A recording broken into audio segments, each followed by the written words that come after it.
저희가 기도하고 시작하겠습니다. 사랑의 아버지 하나님 감사합니다. 정말 날씨가 많이 더워지는데 함께 예배드리는 이들의 건강을 지켜주시고 또 주님과 동행하며 이 무더운 여름을 잘 보낼 수 있게 도와주세요. 감사드렸고 예수님의 이름으로 기도드립니다. 아멘.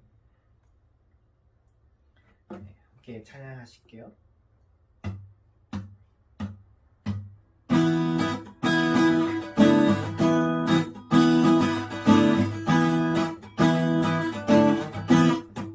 감사와 찬양 드리며 주 앞에 나가세 크고 광대하신 주 이름 그의 성소에서 주를 찬양해 나팔 소리로 찬양하며 비파와 수금으로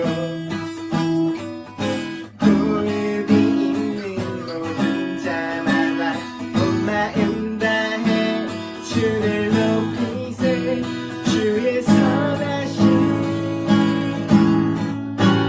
인자하심이 주의 선하심과 인자하심이 영원하시도다 주의 선하심 인자하심이 주의 선하심과 인자하심이 영원하시도다 주의 선하심과 인자하심이 영원하시도다 예수 하나님 독생자 만유의 창조주 모두 다 그 앞에 나가 목소리 높여 주를 찬양해 나팔 소리로 찬양하며 비파와 수금으로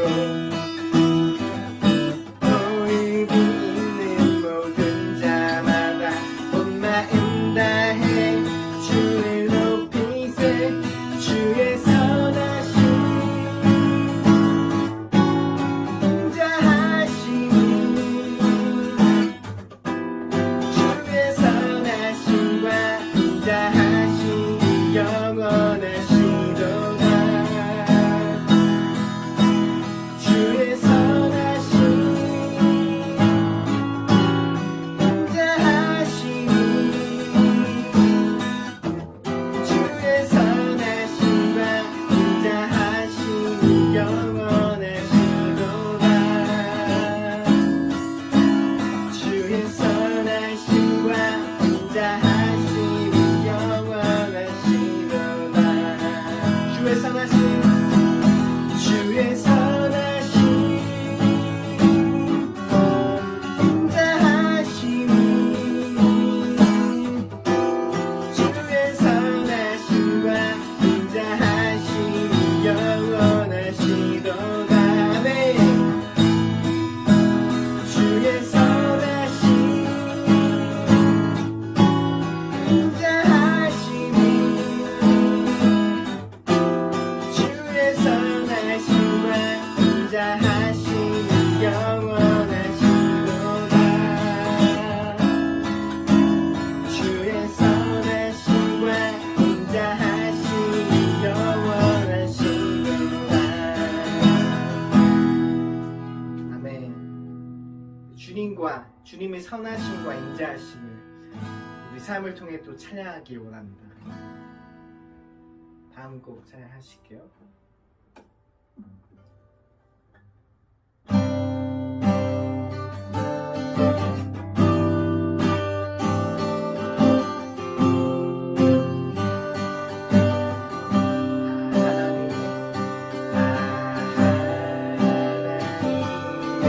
하나님의 은혜로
주님을 신뢰하십니까?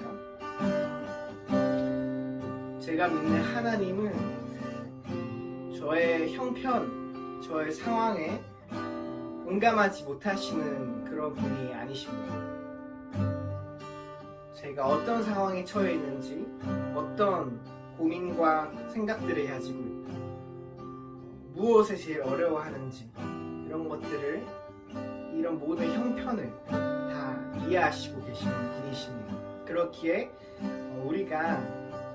그렇기에 제가 뭘 정말로 필요로 하는지도 하나님을 알고 계십니다. 그 하나님을 함께 우리가 신뢰하면서 나아갔으면 좋겠습니다. 이 시간 함께 같이 기도했으면 좋겠는데요.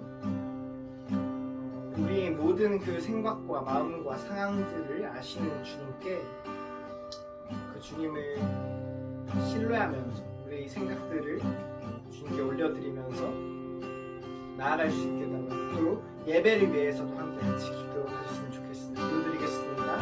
사랑의 아버지 감사합니다. 주님, 그렇습니다. 주님, 우리가 참 처해 있는 각자의 상황과 또 고민들이 있습니다. 주님, 제가 처해 있는 그 모든 생각들을 주님은 아십니다. 모든 형편과 처지를 아시는 주님께 저의 두려움과 걱정들도 모두 올려드리면서 나아갈 수 있게 도와주세요. 주님, 저의 상황들을 공감하지 못하시는 분이 아니심을 압니다. 또 그런 분이 저를 믿습니다. 주님, 제가 한 걸음 한 걸음 나아가는 가운데 주님 한 분 더 사랑할 수 있게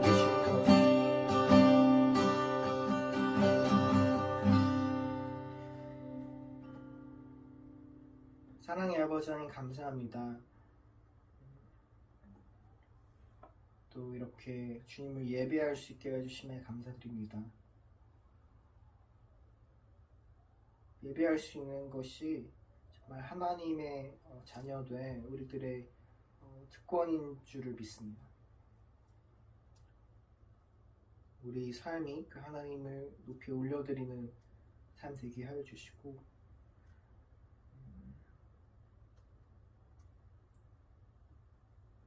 우리가 처한 모든 상황을 정말 세세한 것 하나까지도 알고 계시는 주님께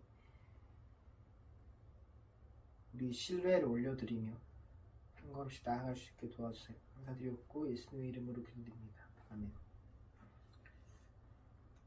같이 사도신경으로 우리 신앙을 고백하겠습니다. 나는 전능하신 아버지 하나님, 천지의 창조주를 믿습니다. 나는 그의 유일하신 아들, 우리 주 예수 그리스도를 믿습니다.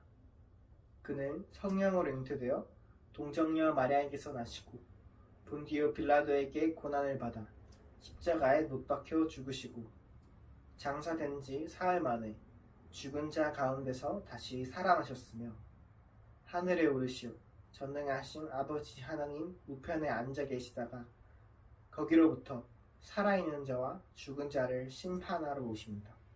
나는 성령을 믿으며 거룩한 공교회와 성도의 교제와 죄를 용서받는 것과 몸의 부활과 영생을 믿습니다. 함께 기도하시겠습니다. 하나님 아버지 은혜를 감사합니다. 벌써도 7월이 중순이 되었습니다. 근데 무더운 날씨 이후에 많은 비가 내려서 또 사태가 나고 침수가 되고 많은 사람들이 어려움을 겪고 있습니다. 하나님 아버지, 이 장마로 인하여 물난로 인하여 고통받는 많은 사람들이 회복되게 하시고 또 그들의 생업이 다시 일어설 수 있도록 하나님 아버지 인도하여 주시옵소서. 또 이 물난로 인하여 가족을 잃고 또 집을 잃고 재산을 잃고 많은 사람들이 시대에 빠져 있습니다. 하나님 저희들을 위로하시며 저희들이 다시 일어날 수 있는 그런 힘을 얻을 수 있도록 하나님 인도하여 주시옵소서. 오늘도 신령과 진정으로 예배하게 하시며 말씀으로 은혜 받아 세상 가운데 승리하는 저희들 되게 하여 주시옵소서. 감사드리며 예수님 이름으로 기도했습니다. 아멘.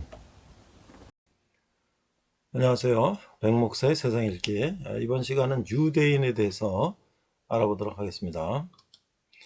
자, 계열을 보면 나무의 계열은 이렇게 되어 있습니다. 한자로는 유태인이라고 한다. 유대인과 유태인 어느 쪽으로 써도 맞는 표현이다. 한자 문화권이 아닌 나라들은 원어 쪽을 존중하기 보통 유대인을 널리 쓰고 있다. 유대는 기원전 10세기부터 기원전 6세기까지 존속했던 국가인 유다 왕국의 후손으로 간주되며 그녀 민족으로는 이스라엘 왕국의 후손인 사마리아인이 있다. 명칭에서 알 듯이 유대인은 중동의 히브리인에서 기원한 이스라엘 12지파 중 유다지파 또는 유다 왕국의 후손들을 가리키므로 이스라엘 왕국 분열 이전의 고대 히브리인 혹은 고대 이스라엘인을 유대인이라고 통칭하는 것은 학술적으로 틀린 표현이다. 이 이스라엘은 이스라엘 곧 야곱을 시주로 하는 민족을 뜻한다. 사실 왕국 분열 이후에도 유다 왕국의 백성들은 스스로를 이스라엘 자손으로 여겼기 때문에 학술적인 면에서 유대는 남왕국도 무너진 뒤 그 유민들이 바벨론으로 끌려간 이유 아니면 페르시아 시대부터 쓰인다. 따라서 밑에 유대인으로 등재되어 있는 다윗 솔로몬도 유다 지파 사람일지언정 유대인은 아니다. 그러나 실생활에서 이러한 구분 없이 표현이 무분별하게 남발되고 있으며 나무위키 내 여러 항목들에서도 마찬가지다. 인구는 약 1500만 명가량으로 추산된다. 2차 세계대전 직전에는 인구가 1700만 명이었지만 2차 세계대전 당시 독일의 유대인 대학살 및 전투로 인해 인구가 크게 줄어 2차 세계대전이 끝난 후에는 1100만 안팎으로 줄었다. 자, 이후로는 유대인이 많이 남아있던 미국과 소련에 베이비붐이 불면서 유대인의 인구는 조금씩 회복됐지만 1960년에서 70년대에 걸쳐 이들 국가의 베이비붐이 끝나면서 미국과 소련, 유대인의 출산율은 인구 대체 수준을 밑돌게 되었고 점차적으로 고령화되어서 21세기에는 감소세에 들어서게 되었다. 다만 미국 유대인의 출산율이 1명대 중반에 그치는 것과 반해 이스라엘이 건국 이래로 비교적 높은 출산율을 기록하고 있기 때문에 2030년대에는 1930년대 수치를 넘을 것으로 예상된다. 자, 구분 기준인데요.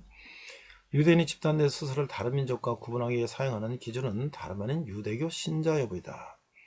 즉 유대 공동체에 살며 시나고그, 이 회당이라 하는데요. 등에서 모여 정기적으로 안식일과 기타 유대 휴일에 예배드리고 유대율법, 보통 코시어가 가장 중요하다를 따르면서 유대교를 믿는다고 본다. 남자의 경우는 포경수술하는 것이 필요하다. 이게 할례라 그러죠. 보통의 경우 라백에서 유대인 증명서를 받거나 혈연, 특히 모계 쪽이 유대인인 경우에 있는 경우 두 가지뿐이다. 이스라엘에서는 조부모 중에 한 명만 유대인이면 유대인으로 간주해 이민을 받아주다가 네오나치가 발생해 반유대주의적 폭력을 휘둘러 충격을 받기도 했다. 또한 이스라엘에서는 유대인 분류 중에서 힐로니라고 불리는 비종교적인 유대인 부류가 있다. 하레디, 인구가 7.3%, 다티, 종교적 인구가 8.8%, 마르소티, 전통적 24.3%, 힐로니, 세속적 33.1%. 흔히 이스라엘이라고 불린다. 이스라엘은 민족명이기도 하고 현대 이스라엘 국민 이스라엘라이트 하며 민족명 이스라엘라이트와 구분한다. 자, 민족으로서 모든 유대인은 이스라엘인이지만 국적으로 따지자면 이스라엘 아닌 유대인도 많고 이스라엘인 중에는 아랍인 등 유대인이 아닌 민족도 많이 있다. 유대인들 간의 피부색 같은 특징으로 인한 차별이나 배척이 없지는 않지만 일반적으로 유대교를 개종하는 순간 민족이나 혈통 같은 건 무시하고 우리는 한 조상을 모시는 가족이라는 개념으로서 받아들여 준다고 한다. 기본적으로 2000년 이상 지속된 디아스포라를 통해 수많은 나라에 살다 보니 어느 국가 집단으로 가도 소수고 거기서 자기들끼리만 뭉친다면 바로 들통나 배척당하고 소멸할 수 있었기에 이들은 속인주의나 속주의에 비할 만한 속교주의에 가깝게 혈통을 포기하고 유대교의 전통을 지키며 종교식과 윤리규범에 따라 살면 유대인이라고 인정해 주는 것이다. 따라서 유대인의 외모가 로스차일드 가문이나 스티븐 스필버그 감독 등의 이와 같이 유럽인의 모습으로서 대변되기에 그냥 유럽인 계열의 한 민족으로만 알려졌을 뿐 유대인이라는 민족은 어디까지나 중동의 세버파 민족의 그 근원을 두고 있다. 중국의 황인종이나 흑인 중에서도 유대인이 소수 존재한다. 유대는 태어나는 게 아니라 교육받고 만들어지는 민족이라고 할 수 있다. 그렇기 때문에 다문화 민족 사회도 임에도 다민족 정책을 펴고 아시케나즘, 세파르딤, 베타 이스라엘 등 출신 성분에 따라 빈부격차가 심한 편임에도 간신히 국가 유지가 가능해지는 것이다. 한국인들이 제사도 지내고 점도 보고 교회도 가고 하듯이 유대인들 모두가 근본주의적인 전통을 고수하며 살지는 않고 적당히 다른 종교나 문화도 누리며 평범하게 살거나 혹은 개종하여 다른 종교를 믿는 사람들도 많긴 한데, 이들도 편의상 유대인으로 분류하고는 있지만 하레드나 일부 랍비들은 인정 못하는 것 같다. 유대인은 키파에 히브리어를 쓰고 이상한 복장에 고리타분한 이미지를 연상시키지만 대부분의 사람들은 그냥 평범한 복장에 다른 민족들처럼 살고 히브리가 아닌 자국어로 대화한다. 사실 랍비는 점잖은 케이스고 하레디는 아예 이스라엘 주류 사회와도 갈등을 벌이는 꼴통들이다, 이렇게 설명하고 있어요. 어머니가 유대인이면 그 자식은 유대인으로 인정이 된다. 즉 모계 사회다. 다만 모계 사회라고 하지만 자식의 성씨는 남편의 것을 물려주며 여성의 지위가 더 높지도 않다. 유대인 사회가 모계 사회인 이유는 유럽 전역으로 흩어지게 되면서 심한 박해를 받기 때문에 유대 민족의 전통과 종교, 윤리구분을 눈에 띄지 않게 가르치려면 어머니가 집안에서 가르쳐야 했고, 어머니가 유대인이라면 무슨 일이 있어도 최소한 절반은 유대인 혈통이 보장되었기 때문이다. 종족의 정체성 유지를 위해 그리 된 거지 여성의 권력이 더 강해서 그런 게 아니라 라는 뜻이다. 자, 일례로 보수적인 유대인인 하레디를 보면 유대계 일파이자 오메가인 토라는 오직 남성만 공부할 수 있고 여성은 토라 공부를 하는 남편을 물심양면 지원해야 할 의무가 있으며 그걸 영광스럽게 여겨야 한다. 그리고 하레디 사회에서는 최고 사익감은 토라 공부를 잘하는 똑똑한 남성인데 사익감이 똑똑할수록 여성의 집안에서 사회 집안에 더 많은 돈을 보낸다. 만약 사이가 오래 살아서 거물 납비가 된다면 그야말로 무엇에도 비할 수 없는 가문의 영광으로 여긴다. 아버지가 유대인, 어머니가 타민족이라면 당연히 교육을 제대로 받지 않았을 가능성이 커서 유대사의 심사를 받아 유대인인가 아닌가 판단하게 된다. 보통 랍비를 통해 심사를 받는다. 자, 유대인이 같은 유대인인 누군가에 대해 엄담을 할 때 단골 레퍼토리가 어머니가 유대인이 아니라는 소문이나 남성의 경우 비유대인 여성과의 사이에서 아이를 낳았다는 소문이다. 자, 이 분파를 보면요, 다른 민족과 마찬가지로 유대인 민족이 더 갈라져 서로 구분되는 다수의 분파가 존재한다. 이 중 다수의 구성부위 혹은 정통성을 유대인을 대표하는 분파는 아슈케나즘, 뜻은 독일 사람들, 세파르딤, 뜻은 스페인 사람들, 미즈라힘, 뜻은 동방 사람들이 셋이다. 이전 가장 많은 비율을 차지하는 아시케나지 유대인은 주로 우크라이나 등 동유럽에 하던 유대인들로 이디셔를 중으로 사용하고 유대인 중 유럽인과 가장 유사하며 흔히 유대인 중 기반을 서구권에 두고 전 세계적으로 활동하며 영향력이 있는 사람들이다. 세파르드 유대인은 이베리아 반도를 중심으로 북아프리카 등지에 퍼져 있는 유대인을 말하고 라디노어를 주로 사용했다. 미즈라 유대인은 중동이나 중앙아시아, 카카스 일대에 사는 유대인을 말하고 유대 아랍어를 사용한다. 종교 의례로 구분할 때는 크게 아슈케나즘식과 세파르딤식 이 두 개로 분류한다. 또는 그냥 아슈케나즘식 이외에 다른 모든 의례를 다 싸잡아서 세파르딤식 의례라 하기도 한다. 이때 미즈라힘은 비록 세파르딤과 혈연관계 없지만 세파르딤식 의례를 따르므로 세파르딤으로 분류된다. 이런 이분적 분류는 문제가 많아 현대 이스라엘에서는 아랍어를 모를 수 없으면 미즈라힘, 유럽 출신으로 아랍어를 모르면 세파르딤이라 구분한다. 1942년 스페인 왕국에 의한 아람브라 함막 후 소위 아람브라 칙령이 내려지게 되는데 이때 대다수 세파르딤이 북아프리카 및 레반트 지방으로 쫓겨나 미즈라힘과 혼합되었다. 세파르딤 중 핵심 세력 일부는 당시 가장 자유로웠던 네덜란드로, 나중에 영국으로 이주하여 신흥 해양 세력에 자본을 대면서 번영하였다. 영국의 총리를 지낸 벤자민 디즈레일러와 범신론 사사로 유명한 철학자 바리우 스피노자가 그 후손이다. 이중 아시케나즘의 기원에 대해서는 팔레스타인에서 살던 민족이 아니라 서아시아에 살면서 유대를 믿은 유목민 하자르족의 후손이라는 설이 있었으나 주력해서 반박된 상태이다. 참고로 하자르족의 직계 후손으로 추정되는 건 아시케나즘보다는 튀르크멘족과 이스라한의 타타르족, 그리고 우크라이나 크림반도에서 리투니아에 걸쳐 극소수로 존재하는 카라임이다. 또한 카라임이 믿는 유대교육파는 아슈케나즘이나 세파르딤이 믿는 유대교와는 교리 자체가 완전히 다르며 십자군 시대 이후에 크림반도에 정착했다. 이스라엘 매체에서는 아슈케나즘의 조상들은 350명뿐이라고 주장하고 있으나 근세 역사에서 아슈케나즘과 세파르딤 사이의 통혼이나 아슈케나즘과 기독교인 농노 카자크 사이의 통혼 사례는 차고 넘치는 수준이다. 다만 유사 사례가 없는 것은 아닌데 오늘날 약 480만 명의 규모의 프랑스계 캐나다인인 인구 대다수가 17세기 캐나다 퀘벡으로 강제유전 여성 800명의 후손으로 제한된 유전자 풀을 지녔다고 한다. 자, 네 번째는요. 유대인 분리의 정치적 담론. 유대인 분리는 정치적으로 문제가 되고 하는데 이스라엘 팔레스타인 분쟁과 관련해서이다. 자, 유럽계 유대인이 고대 유대인의 후손이라면 이들도 고대 유대인들처럼 아랍인의 모습과 가까워야 하지만 피가 섞일 대로 섞여 중동인의 피는 희석되어 버렸고 오늘날 유럽계 유대인은 전형적인 유럽인의 모습을 하고 있다. 그러나 아주 보수적인 유대인 사회 유대인들은 아랍인처럼 머리가 까만 등 상당 부분 아브라함 계통 종교의 민족의 모습을 보존하고 있다. 일본의 맥도날드를 들여오고 유대인의 상술이라는 책을 쓴 후시다 덴에 의하면 유대인들을 쉽게 구별할 수 있는 외모상의 가장 큰 특징은 네브리 코라고 하는데 이는 아랍인들에 대한 인상과도 일치한다. 가우부터 현재까지 유대인들 풍자하는 일러스트에서 코를 과장하는 것을 흔히 찾아볼 수 있다. 그래서 중동 아랍인들은 이스라엘을 중동이나 마지막 유럽인의 식민지 혹은 제2의 십자군 국가라고 폄하하고는 한다. 유럽계 유대인이 이스라엘 공고한 명분이 바로 자기들 조상의 땅이라는 것인데 이렇게 되면 이스라엘 공고의 명분도 사라지기 때문이다. 그럼 밑에 나오다시피 남성 성염 색체를 통해 부계혈통을 그리고 미토콘드리아의 DNA를 통해 모계혈통을 추적할 수 있는 지금 많은 유대인들이 그 외형이 어떻다한들 자신들에게 고대 유대인의 피가 어느 정도는 섞였음을 증명할 수 있다. 하지만 여기서 또 하나의 문제가 발생하는데 바로 유대 국가로서 세워진 현대 이스라엘이 유대인의 원래 땅이었던 유대 지역뿐만 아니라 자신들의 땅이 아니었던 사마리아나 갈릴레아 심지어는 아무런 연고도 없는 아랍 베두인 유목민들의 땅인 네게브 사막까지 지배하고 있다는 점이다.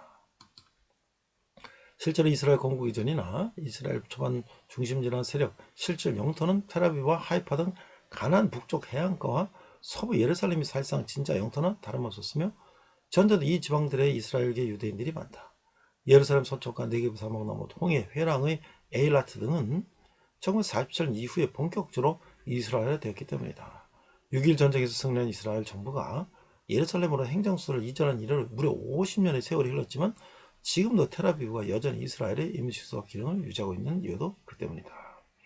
물론 텔아비브와 하이파 등 서부 지역과 서부 예루살렘도 처음부터 유대인들의 땅은 아니었지만 갈릴레아의 경우는 이스라엘 건국 전에 이스라엘 등을 세우게 될 이스라엘계 유대인들이 거주했지만 중심지나 실질적 영토로 등으로 보기엔 무리가 있으며 중심지였던 텔아비브와도 거리가 멀었다. 물론 사마리아는 하스몬 왕조 때 유대인들이 잠깐 유다의 다른 주변 지역들과 함께 침략해서 지배한 적이 있지만 이건 어디까지나 유대인이 사마리아에 대한 식민지배였고 사마리아인들은 유대인들에게 계속해서 저항했으며 유다의 사마리아 통치도 로마 제국이 유다를 정복한 뒤 유다 치하의 피지배 지역들로 독립시킴으로써 짧게 끝났다. 자, 현대 유대인인데요. 유대인은 수천 년에 걸쳐 동서양, 인도, 유럽, 어종 등 혼혈화가 상당히 진했기 때문에 혈통보다는 그 안에 있는 영혼 또는 정신을 바탕으로 한 신에 대한 믿음을 중요시하게 되어 인종이나 혈통은 큰 의미가 없어졌으며 좁은 의미에서는 풍습과 유대교 신앙 여부로 유대인의 여부를 가리는 게 더욱 의미가 있을 수도 있다. 하지만 혈통 역시 중요한 게 현실이라서 모계는 유대인이면서 자식도 유대교를 믿느냐는 무관하게 유대인으로 치는 게 일반적인 현실이다. 어머니 유대인 가족의 자녀인데 유대교를 믿지 않는다고 해서 유대인이 아니라 무슨 앵글로색선인이나 중국인이라고 할 수는 없으니 말이다. 실제로 유대인, 주이시라고 분류되는 현대인들의 상당수는 유대교도가 아니라 단지 부모가 유대인이라서 당연히 유대인이라고 불리고 있는 것이다. 세계적으로 약 1500만 명의 유대인이 분포한다. 자, 이상 나무위키에 나온 유대인에 대한 소개를 혈통과 이런 중심으로 소개했습니다. 이외에도 구약에 나오는 또 이런 인물, 아브라함부터 그런 유대인들에 대한 또 내용이 있고요. 그 다음에 현대인의 이제 뭐 스티븐 스필버그라든지 뭐 영화계, 정치계, 재계, 로스차일드 가문이라든지 이런 많은 전 세계 유대인들이 있고 또 노벨상을 가장 많이 탄 민족이 바로 유대인이다. 라는 것들이 또 다른 자료에 있습니다. 이상 백목사의 세상 읽기 유대인이었습니다.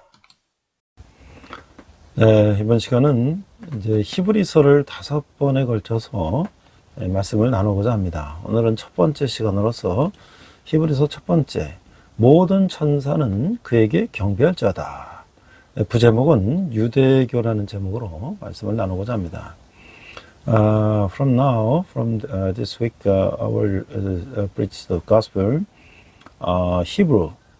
The first time, the title is All the Angels Will Worship Him, and the vice title is Judaism.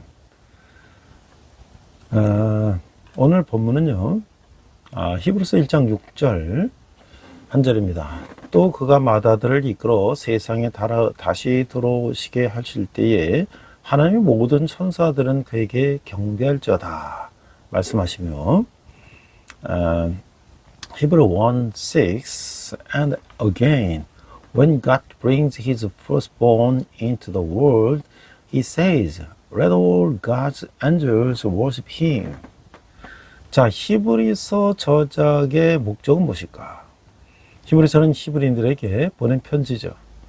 즉 유대인으로서 그리스도인의 복음을 받아들인 사람들을 위한 책인데요.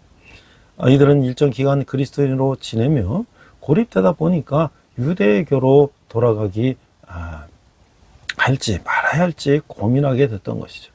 유대교는 유관 역사와 전통, 장엄한 성전, 화려한 제의, 제사를 지내는 그 의복들 말이죠. 이번 그 제사장들이 있어요.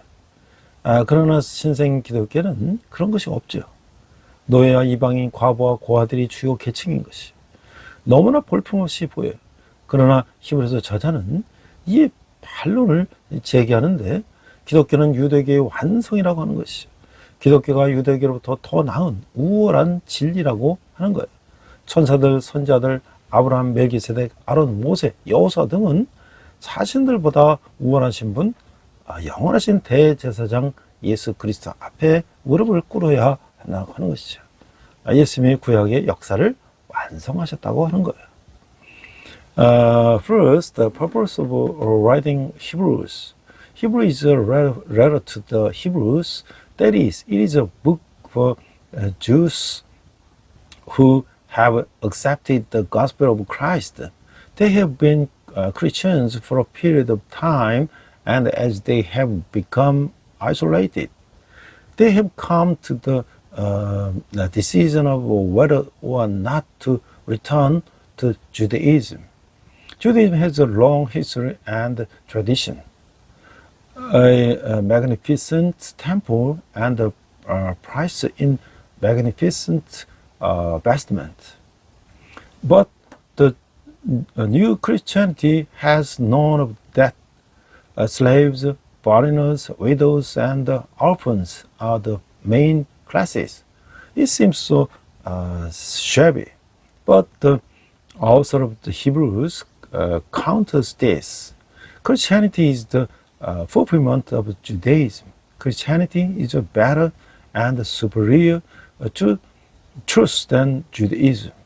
Angels, prophets, Abraham, Melchizedek, Aaron, Moses, Joshua, etc. must bow their knee before the one who is superior to them.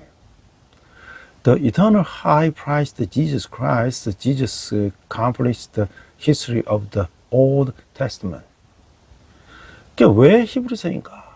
두 번째는요, 신약 성경의 헬라 원문에 따르면 이 책의 제목은 히브리 사람들에게라고 하는 거예요. 서신서로서 수신자의 정체를 밝힌 것인데, 그렇다면 히브리 사람들은 누구인가? 여러 견해가 있지만 로마에 있는 유대인 신자될 가능성이 가장 크다고 하는 거예요. 히브리 사람들이라고 했지만 수신자 공동체에는 유대인과 이방인이 섞여 있을 것이다 라고 하는 것이죠. 이들은 박해를 눈앞에 두고 있었어요.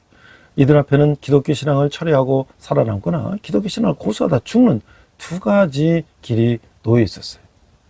그러니 이들이 이미 통과한 유대교의 법과 체계로 다시 돌아갈 이유가 없어요. 예수 그리스도의 진리는 율법을 완성했어요. 그렇다면 그분이 하신 일을 깊이 생각해 볼 필요가 있다고 하는 거예요.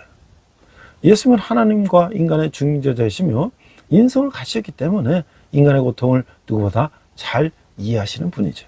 예수님이 위로와 공감에 힘입어 박해받는 가운데서도 영적 평안을 지켜야 하는 것이죠. The second, why Hebrews? According to the original Greek text of the New Testament, the title of this book is To the Hebrews. As a letter, it reveals the identity of the respondents. So, who are the Hebrews? There are various opinions, but it is most likely the Jewish believers in Rome. Although it is called Hebrews, the respondent community would have been a mixture of Jews and Gentiles.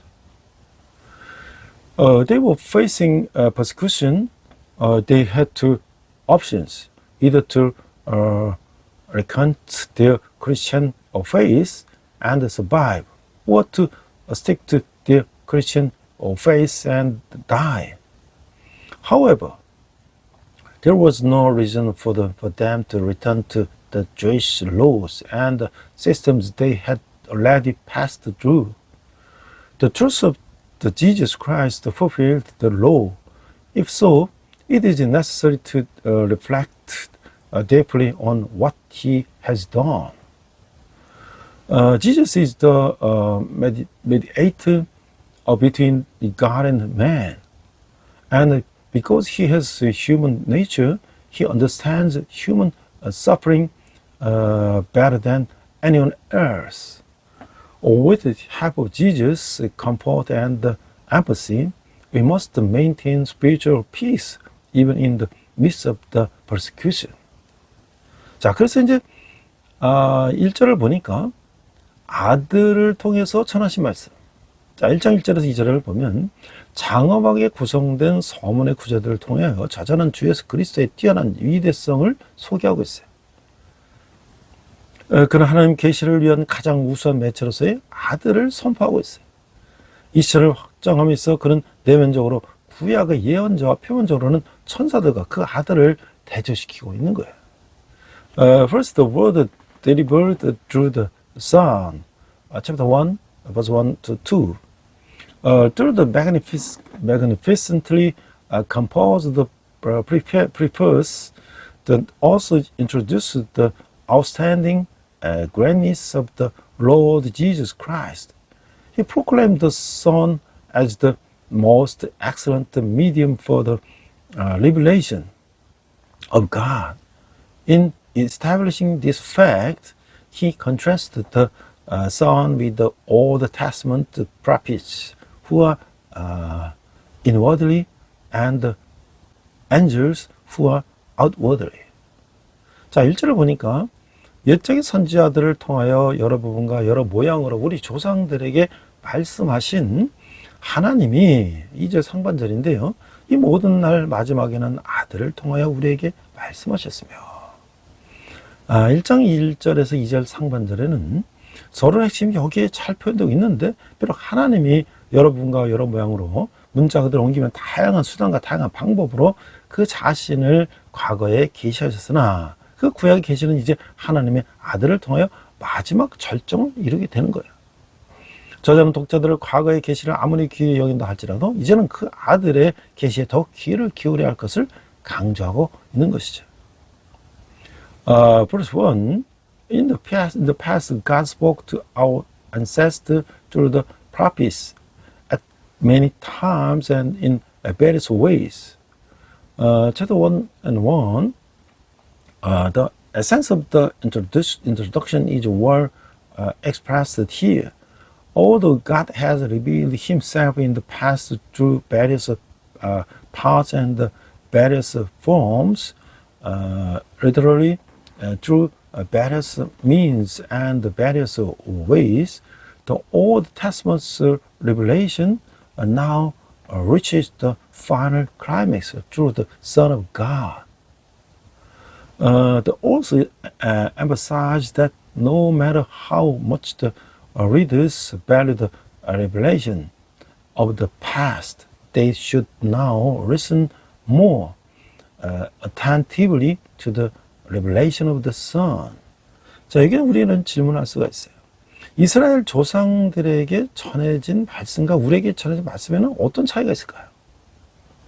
또한 우리가 이제 올해 하나 이렇게 지나면서 보면 말씀 생활에서 우리가 중점을 두어야 할 것이 무엇일까요? 자, 하나님은 인간의 죄를 사시고 구속하려는 계획을 아담과 하와의 범죄 후에 계속해서 전하셨어요. 구약시대 이스라엘 조상들에게 선자를, 또 하나님의 사람들을 통해서 여러 시기에 여러 가지 방법을 동원하셔서 하나님의 구원 계획을 전하셨어요. 한두 번 말씀한 것이 아니죠. 환상과 비유와 선언 등 여러 다양한 방법으로 하나님의 뜻을 수없이 전하셨어요. 그리고 신약시대 마지막으로 아들을 보내셔서 놀라운 구원의 복음을 전하셨고, 그것이 우리에게까지 전해졌던 것이죠. 그 아들은 하나님의 상속자일 뿐만 아니라 모든 세계를 지으신 분이에요. 그 아들이 인간의 몸을 입고 세상에 오셔서 죄인인 우리를 대신에 십자가를 치심으로 그분을 믿기만 하면 구원받고 영생을 누리는 길을 열어주셨던 것이죠. Let me ask you a question. What is the difference between the words given to our ancestors in Israel and the words given to us? Another question is that what should we focus on in our life of the world as we go through this year? God has continued to convey His plan to forgive and redeem mankind's sins since the fall of Adam and Eve. In the Old Testament era, He conveys His plan of salvation to the ancestors of Israel through prophets, that is, men of God, in various times and in various ways. He did not speak once or twice. He conveyed His word countless times through visions, proverbs, declarations, and other various methods. And in the New Testament, He sent His Son as the rest to spread the amazing gospel of salvation, which has been passed down to us. The Son is not only the heir of the God, but He is also the creator of the universe. John 1:1-3. The Son came to the world in human form and bore the cross for us, sinners, opening the way for us to be saved and enjoy eternal life if we just believe in the distinction. 두 번째는 하나님의 본체 영광이신 아들이다. 하나님의 본체 형상이신 아들이다. 1장 2절에서 4절까지 보면 1장 2장 하반절이에요. 이 아들을 만유의 상속자로 세우시고 또 그로 말미암아 모든 세계를 지으셨느니라. 이는 하나님의 영광의 광채시요 그 본체 형상이시라. 그의 능력의 말씀으로 만물을 붙드시며 죄를 정결하게 하는 일을 하시고 높은 곳에 계신 지극히 크신 이의 우편에 앉으셨느니라. 사실 그가 천사보다 뛰어남은 그들보다 더욱 아름다운 이름을 기업으로 얻으심이니. 자, 1장 2절 하반절에서 4절까지 보면 이제 그 아들이 만유의 상속자로 세움을 받았다고 증언하고 있어요. 이것은 그 모든 것을 만든 그 한 분을 통하여 세계를 만들었던 바로 그분이기 때문에 당연한 사실인 것이죠. 이렇게 처음부터 저자가 그 아들의 후계자임을 언급하는 것은 후에 그 아들의 미래 통치에 관하여 많은 것을 증언하려는 데 그 의도가 있다고 하는 것이죠. 창조자이며 동시에 후계자인 그분은 그야말로 그 안에서 말씀하신 하나님의 완벽한 형상이다.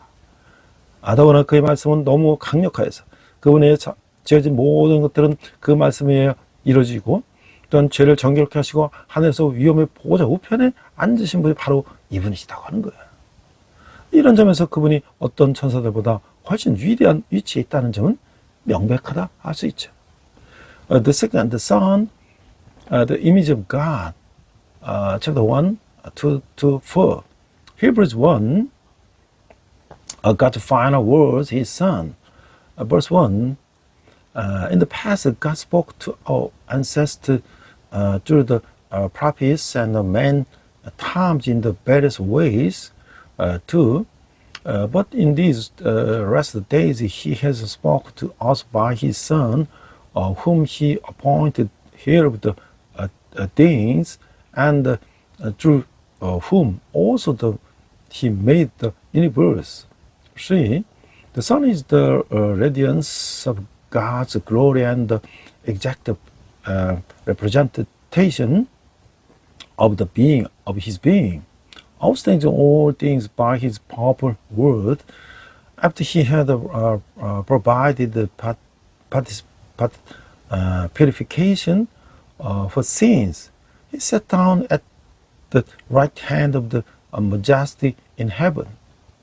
Verse 4, so He became as much superior to the angels and as the name He has inherited is superior to theirs. He is the perfect image of God who speaks in Him both as the creator and the successor. Moreover, His word is so powerful that all things made by Him are made by it. Moreover, it is He who has purified sins and is seated at the right hand of the throne of majesty in the heavens. In this respect, it is evident that He is far greater than any of the angels. 자, 우리가 거의 모든 글이 서론에서 쉽게 찾아볼 수 있는 바와 같이 이 본문의 서론에서는 우리는 앞으로 저자가 전개하는 그의 주장의 요지를 찾아볼 수가 있는데요. 즉 그는 아들 안에서 나타나는 하나님의 계시가 예전의 그 모든 것들보다 우월성을 갖는다는 암시가 바로 그것이라는 거예요. 더욱이 죄를 정결케 하는 행위는 그 어떤 제사의 희생보다 우월한 것이며 결국 그 아들의 이러한 위대성은 천사들의 권위까지 불필요하게 한다고 보고 있는 것이죠.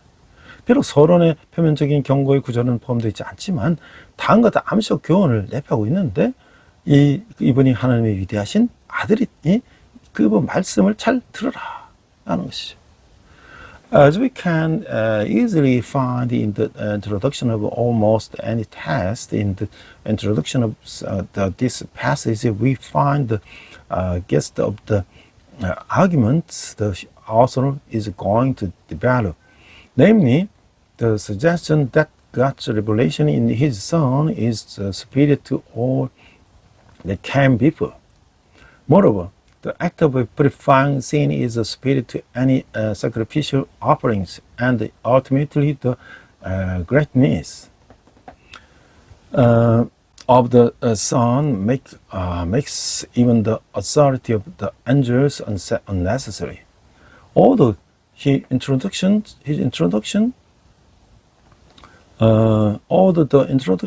does not include the superficial warning. It contains the following implicit lesson. This is the great Son of God, so listen to Him. 자, 이런 또 우리가 질문할 수 있어요. 아들이신 예수님이 하나님의 본체의 형상이시라는 것은 무슨 뜻일까요? 또 지금까지 예수님을 어떤 분을 알고 있었나요? 말씀을 통해서 어떤 믿음을 생기나요? 자, 하나님의 영광의 광채시오. 그 본체의 형상이란 말은 하나님 아들이 하나님과 동일한 존재임을 의미하는 거예요. 만물에 계시면서 하나님과 동일한 능력으로 만물을 통치하시는 그 아들은 세상 사람들이 영적 존재 최고라고 생각하는 천사보다 훨씬 우월하다고 하는 거야. 하나님은 어떤 천사에게도 아들이라는 이런 아름다운 칭호를 주지 않으셨으며 나는 그에게 아버지가 되고 그는 내게 아들이 되리라는 말씀하지 않으셨다고 하는 거지. 하나님의 아들은 천사 비교할 수 없는 위엄을 지니셨으며 하나님과 동등한 존재라고 하는 것이죠. 아들이신 예수님이 어떤 분이신지 제대로 알 때 우리는 그 믿음은 더욱 확고해진다고 하는 거예요. Let me ask you a question. What does it mean that Jesus, the Son, is the image of God's essence? And the next question, what kind of person have you known Jesus as so far? What kind of faith do you have through the words? The praise, the radiance of God's glory and the exact image of His essence means the Son of God is the same being as God. The Son, who is above all things and rules over all things, were the same power as God, is far superior to the angels, whom is the people of the world consider his highest spiritual beings. God did not give any angel the beautiful title of son, and did not say, I will be to him the father, and he will be to me a son. The Son of God has incomparable majesty to the angels, and is equal to God. When we truly understand who Jesus the Son is, our faith becomes more solid. 자, 우리가 이제 유대교를 한번 생각해 봤어요. 유대교는 무엇인가? 그러니까 천지만물을 창조하신 유일신 야훼를 신봉하면서 스스로 신이 선민이다, 선택받은 민족이다 라고 자처하며 메시아, 이 구세주의 도래 오실 것과 그의 지상 천국 건설을 믿는 그 유대인의 종교인데요. 그 기원은 고대 이스라엘의 종교로 거슬러 올라가지만 보통 유대교를 하면 바벨론 포로의 모세 율법을 근거로 하여 발달한 유대인의 고유 종교를 말하고 있어요. BC 2000년대 말에 사울과 다이당으로부터 시작된 고대 이스라엘 왕조는 BC 6세기 초 신바벨론에 의해서 이제 무너졌어요. 그 당시 전국토는 파멸적 타결이 있고 초토화했으며 지배층, 식증, 기술자 다수가 포로서 바벨론으로 연행이 돼 갔어요. 바벨론 유수라고 하죠. 이 사건은 이스라엘 종교사에도 큰 오점을 남겼으며 그 유대교의 성격에도 그 흔적을 남겼는데 페르시아, 키로스, 고레스라고 우리 성에 나오죠. 고레스 2세의 메소포타미아 정복은 반세에 걸친 바벨론 포로기에 종지부를 찍고 포로민 해방을 가져왔어요. 그들 일부가 야훼 신이 그들 조상에게 주기로 약속했던 땅 팔레스타인으로 돌아와서 폐허가 된 예루살렘과 성전을 복구하였고 문석자인 그 에스라의 지도 아래서 선민 사상적 유일신 신앙을 종교적 이념으로 하는 민족 집단으로서 그들의 역사를 재개했다. 이 시기에 과거 역사가 신학적으로 검토 완성되고 그에 따라 전승이 재편성되었다. Judaism, the Jewish religion that believes in the one and the only God, Yahweh, the creator of all things, and that they call themselves God's chosen people and believe in the coming of the Messiah, Savior, and the construction of his earthly paradise. All his origin go back to the religion of the ancient Israelites. Judaism usually refer to the unique Jewish religion that developed based on the law of Moses and the Babylonian captivity. The ancient Israelite dynasty that began with King Saul and King David in the late second millennium before Christ collapsed in the early 6th century before Christ due to Neo-Babylonia. At the title, the entire country suffered devastating blow and was reduced to ashes. And many of the ruling class intellectuals and technicians were taken as captives to Babylon. So Babylonian captivity. This ancient left a great stain on the religious history of Israel, and also left its mark on the character of the Judaism thereafter. The Persian Cyrus II conquered Mesopotamia, brought an end to the half-century-long Babylonian captivity and liberated the captives. Some of them returned to Palestine and the land that Yahweh had promised to their ancestors. They restored the ruins of the Jerusalem and the temple, and resumed his history as a national group with the religious ideology of the chosen peoples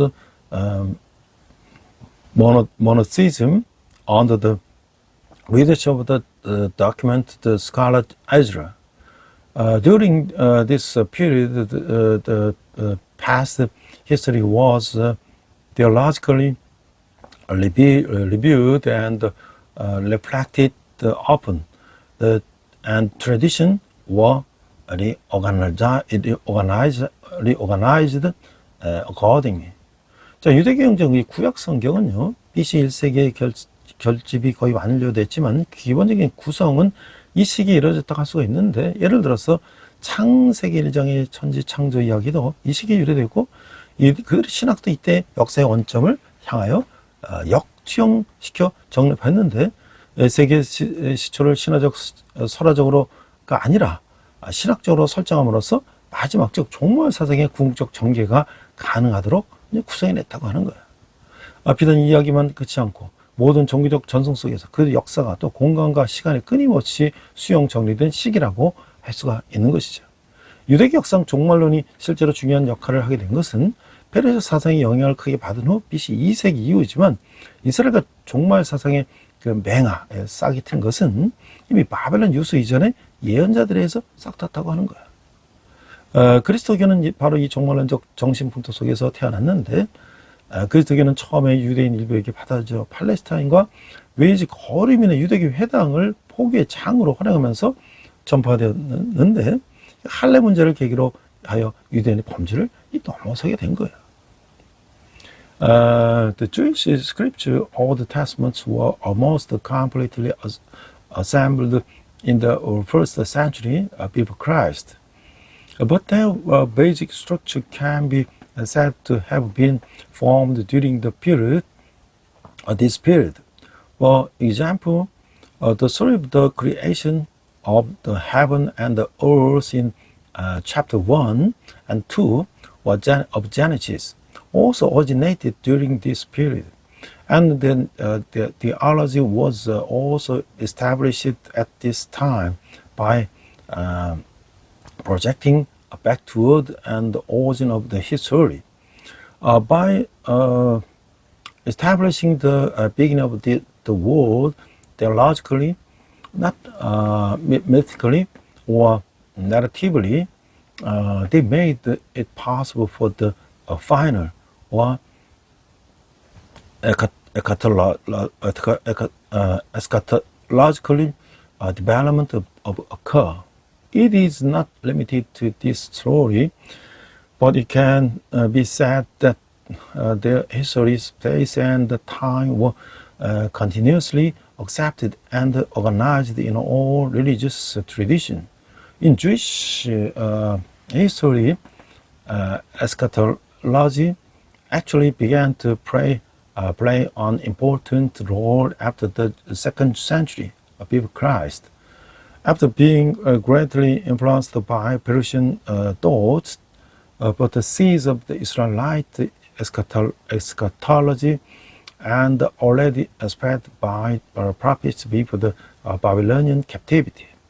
Christianity was born in this very eschatological mental climate.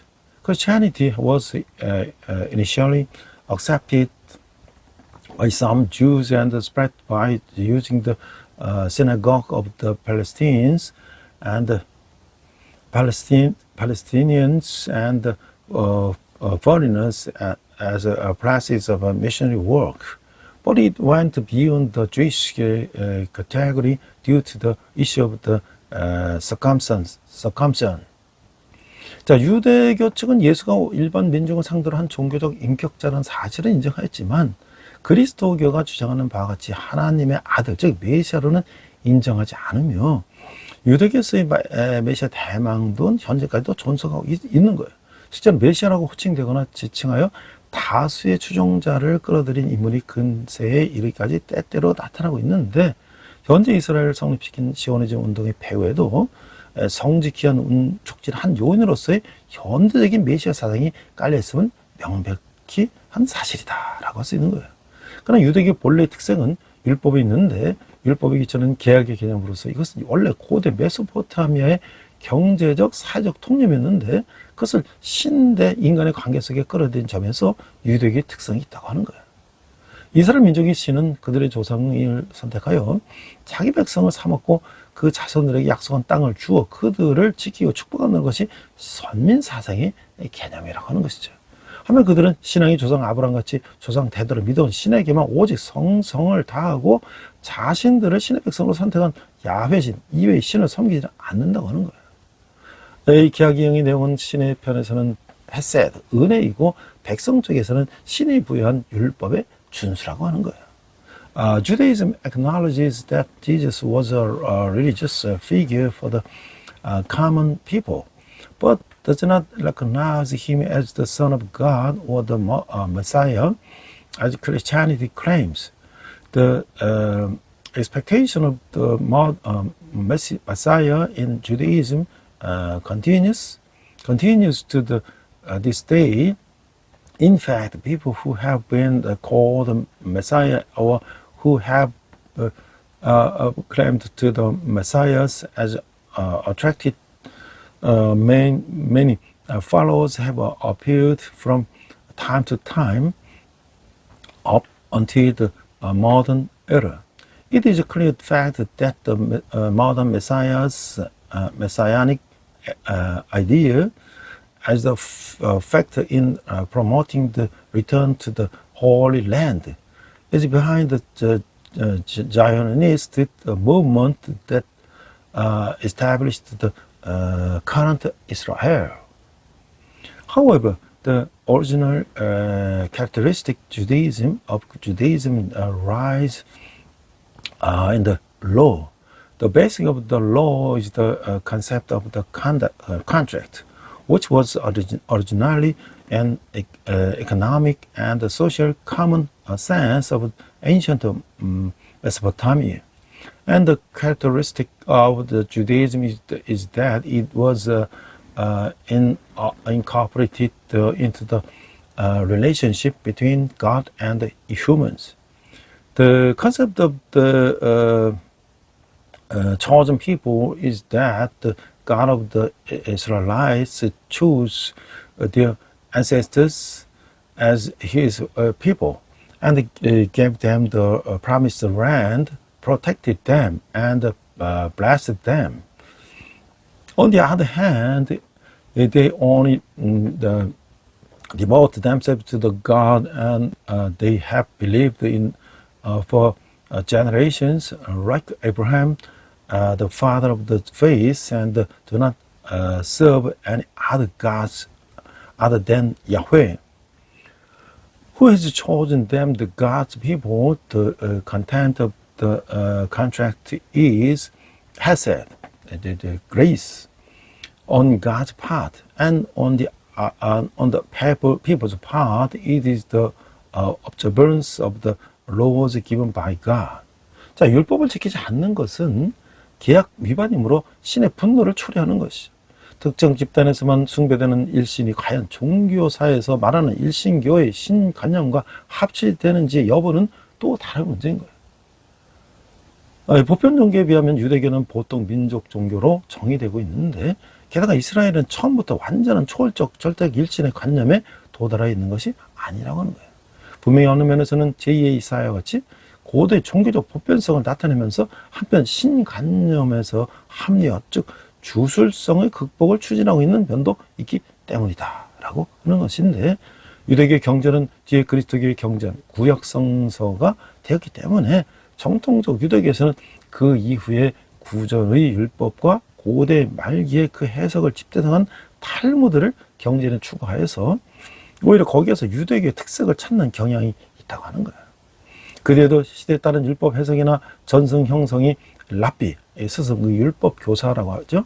이 지도 아래 꾸준히 이어지고 있으며 정통파, 개혁파 등 여러 파가 생겨나고 있다고 하는 거예요.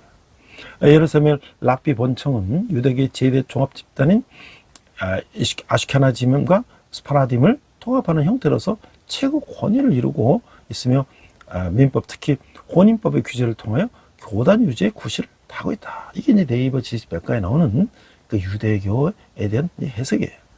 Failure to keep the law is breach of the contract and thus bring about God's wrath. Whether the monotheistic God worshipped only by a certain group is constant with the concept of the God in the monotheistic religion and religious history in another issue. Compared to universal religions, Judaism is usually defined as the national religion.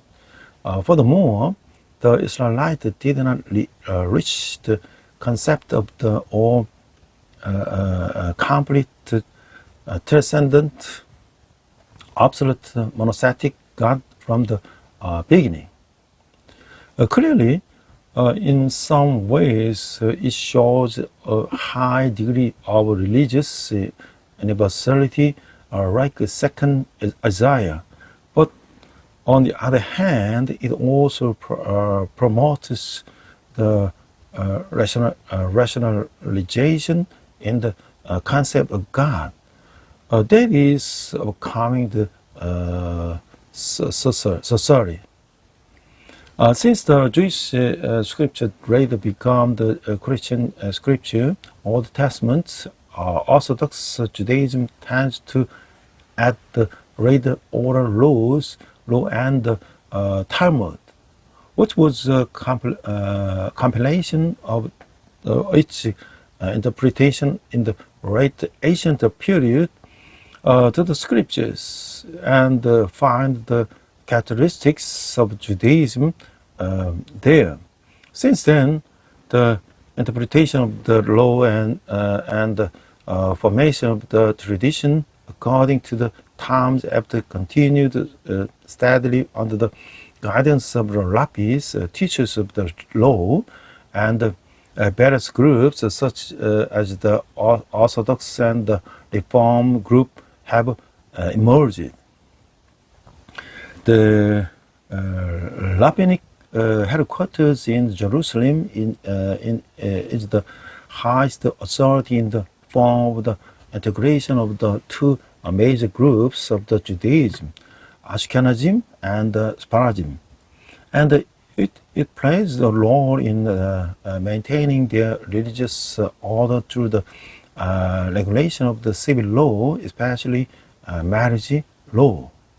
This is from the Naval Encyclopedia. 자, 우리가 이제 성경으로 돌아가세요. 이제 히브리 본론은 여기까지부터 시작되는데 독자들에게 모든 수단을 다하여 은혜의 보좌로 나갈 것을 이제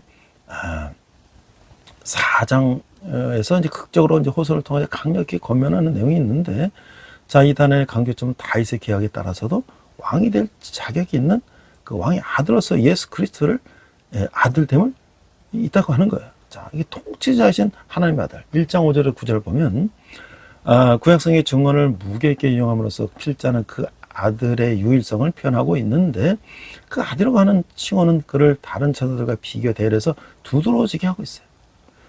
이 히브리 서신과 유대 분파주의 연관성을 주장하는 이들은 바로 이 점에 있어서 사회적에 살고 있는 어떤 분파의 고도로 발달된 천사론을 지적하는데, 바로 이 구절들이 천사들에게 어떤 우월성을 허용치 않는 근거를 제시하기 때문이라고 하는 거예요. The body of the letter begin here with the dramatic appeals in the chapter 14 to 16 to the reader to come to the throne of the grace. For 16, by all means possible, the emphasis of this section is on the sonship of Jesus Christ is the Son of the King, who is also qualified to be King according to the Davidic covenant. The third, the Son of God as a ruler, chapter 1, 5 to 9, by quoting the Old Testament, the testimony with the weights, also expresses the uniqueness of the Son. The title Son sets him apart from the other angels, those who assert the connection between this Hebrew letter and the Jewish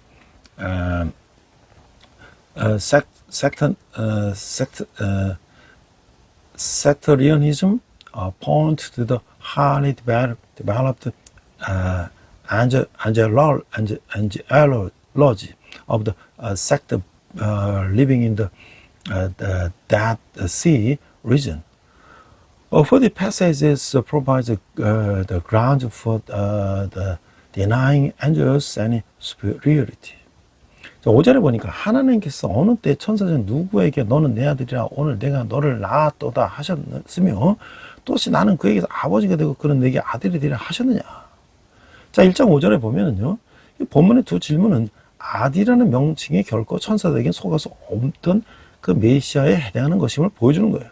명백한 아들은 예수가 기업으로 얻은 4절, 이거 아름다운 이름인데 사전 핀자의 근본 관심은 이 이름이 중국적으로는 왕적인 의미를 갖고 있다는 데 있다고 하는 것이죠. 그 5절 하반절에 사무엘하 7장 14절 혹은 역대상 17절 13절에 인용된 그 반면에 5장 상반절은 시편 2편 7절부터 인용됐다는 거죠. The verse 5. For to which of the angels did God ever say, You are my son, today I have become your father? Or again, I will be his father and he will be my son. Check out verse 5.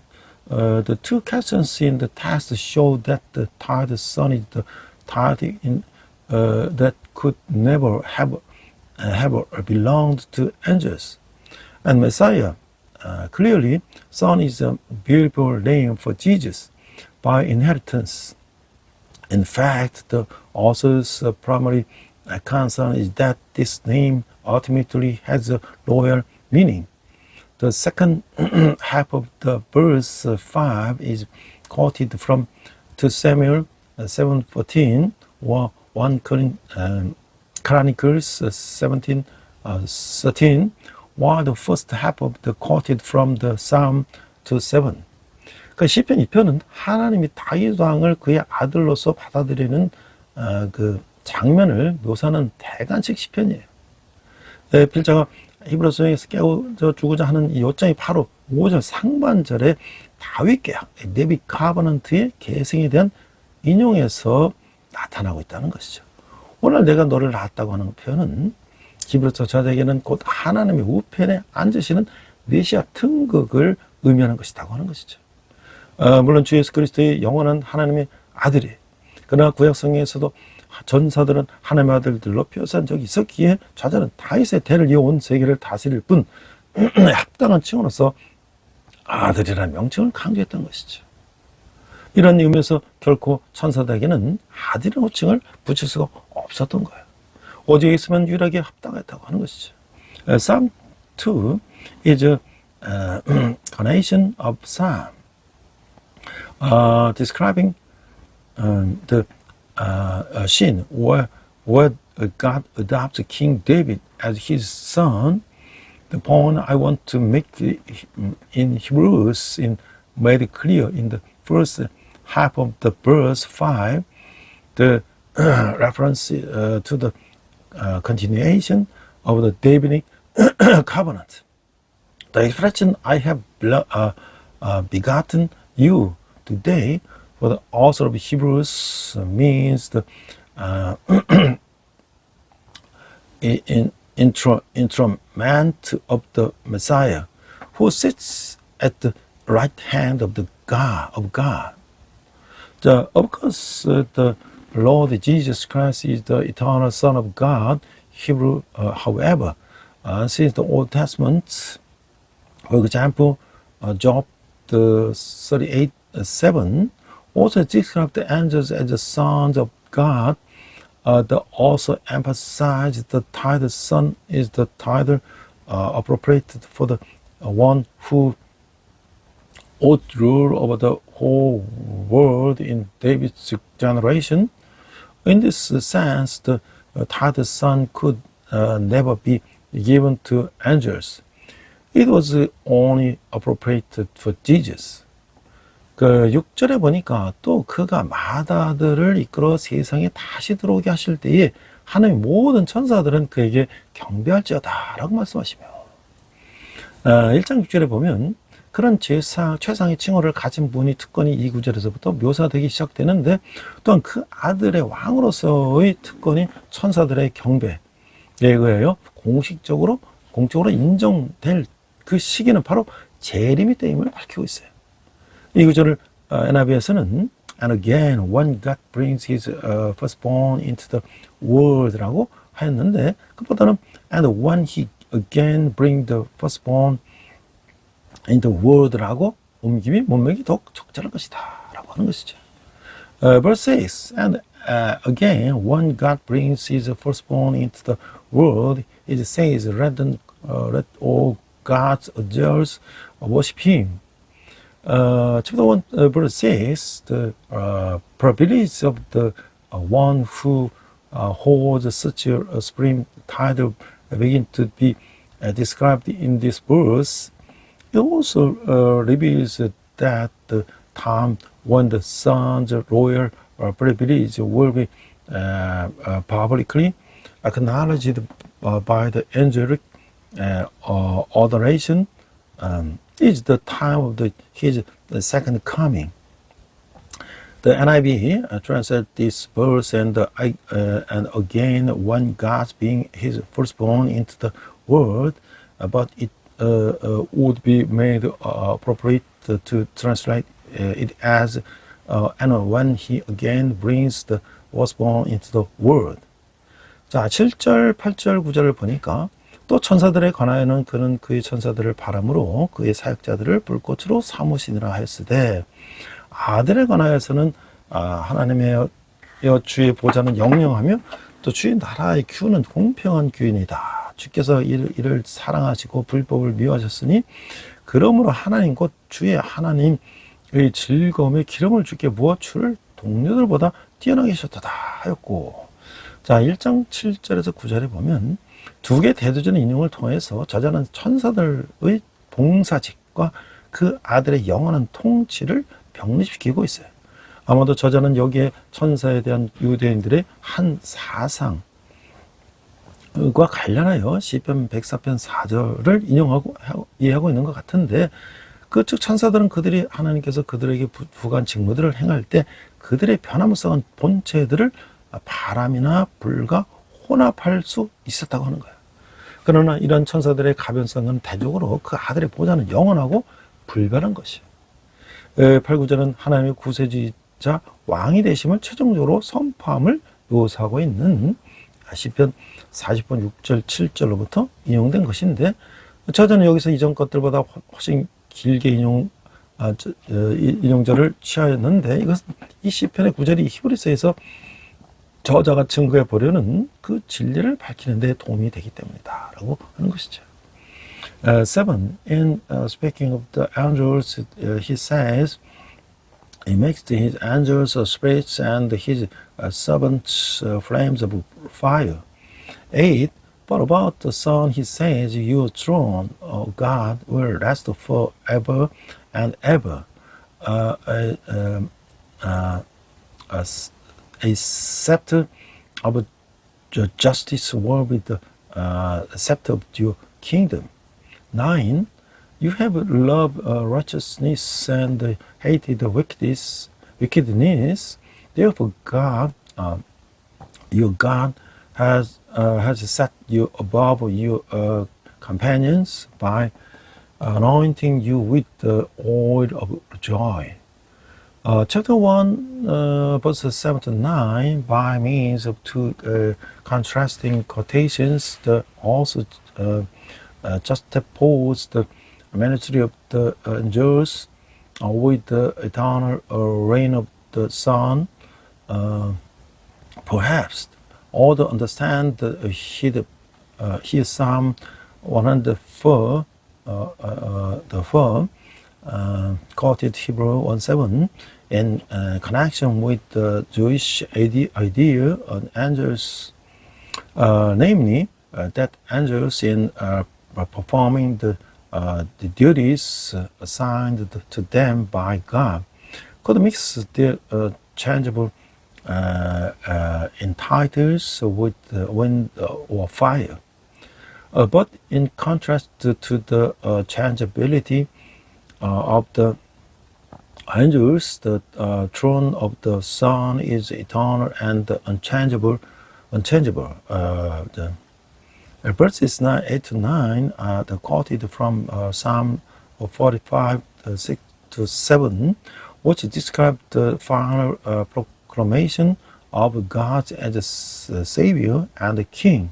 The author has quoted much longer than before because this passage from the Psalm helps to illuminate the truth the author is trying to prove in Hebrews.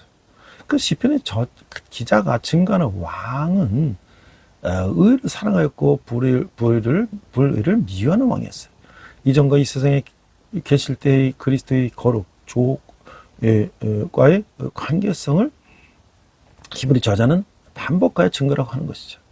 그러므로 비록 이 왕의 최상의 기쁨을 혼자 누릴 만한 자격이 충분히 있으나 그럼에도 불구하고 그 기쁨 안에서 친구들과 동료들이 언급되고 있음에 주목해야 하는 거예요.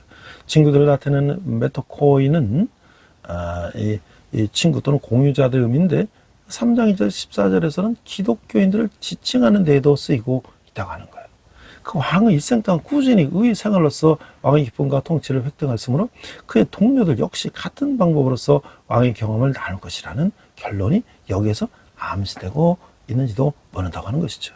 이런 추호는 우리가 다음에서 명백해질 것인데 The king to whom the psalmist testifies was a king who loved righteousness and hated iniquity.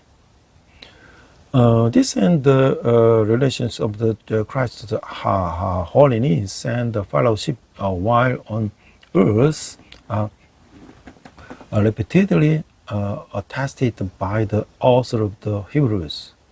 Therefore, although this king is fully entitled to enjoy the supreme joy alone, we should note that the fellows are mentioned in the joy. The word for friends,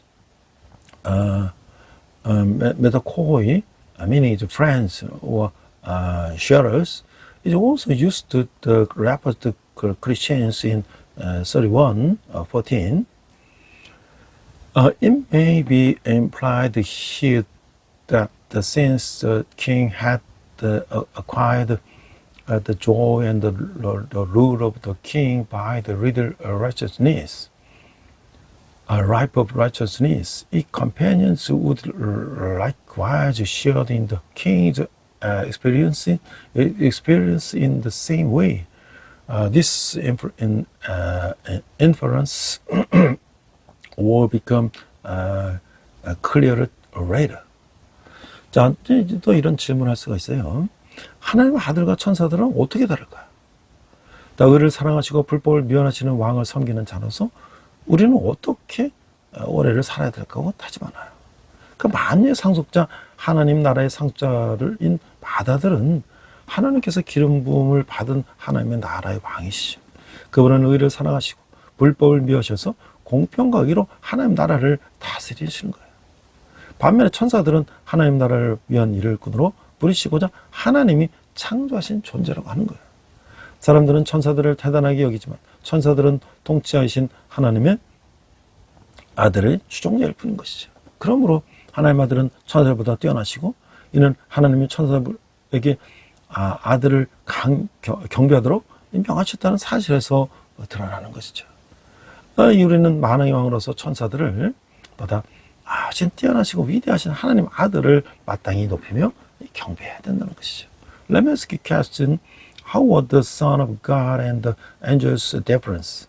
Another question is that how do you resolve to live with the ear as a servant of the King who loves righteousness and hates iniquity? The firstborn son, the heir of all things and the heir of the kingdom, of God is the anointed king of the kingdom of God. He loves righteousness and hates iniquity. And he rules the kingdom of the God with justice and righteousness. On the other hand, angels are being created by God to be used as workers for the kingdom of God. People think highly of angels, but angels are morally the servants of the Son of God, the ruler. Therefore, the Son of God is superior to angels. This is also revealed in the fact that God commanded the angels to worship the Son. As the King of Kings, we must honor and worship the Son of God, who is superior and greater than angels. 자, 이제 창조신 하나님 아들을 1장 10절에 14절에 이렇게 언급하고 있는데요. 또 주여 태초에 주께서 땅에 기초를 두셨으며 하늘도 주의 손으로 지으신 바라 그것들은 멸망할 것이나 오직 주는 영존할 것이요 그것들은 다 옷과 같이 낡아지리니 의복처럼 갈아입을 것이요 그것들은 옷과 같이 변할 것이나 주는 여전하여 연대가 담이 없으리라 하였으나 1장 10절에 12절을 보면 아들이자 왕이신 그분의 불변성이 시편 102편 25절 27절의 인용절을부터 더 강조되고 있어요. 단순한 접속사 또가 이 인용구들을 히브리서 1장 8절 9절의 인용구들과 연결시키고 있는 거예요. 저자가 아들에 관해 말한 이 시편 102편을 인용한 것은 합리적인 것이죠. 이때 그 아들은 로드가 되시며 주가 되시며 땅과 하늘들을 창조하시는 분임을 증거된다고 하는 것이죠. First, the Son, the Creator. Chapter 1, verse 10 to 14, he also says in the beginning of Lord, you laid the foundation of the earth and the heavens are the work of your hands. 11. They will perish, but you remain. They will all wear out like a garment. 12. You will roll them up like a robe, like a garment. They will be changed, but you remain the same, and your years will never end.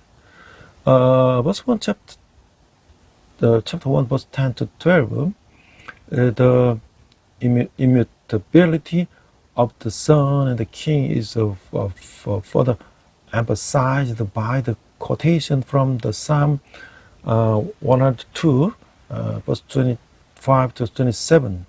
The simple conjunction and connect these quotations with those in Hebrews 1, 8 to 9.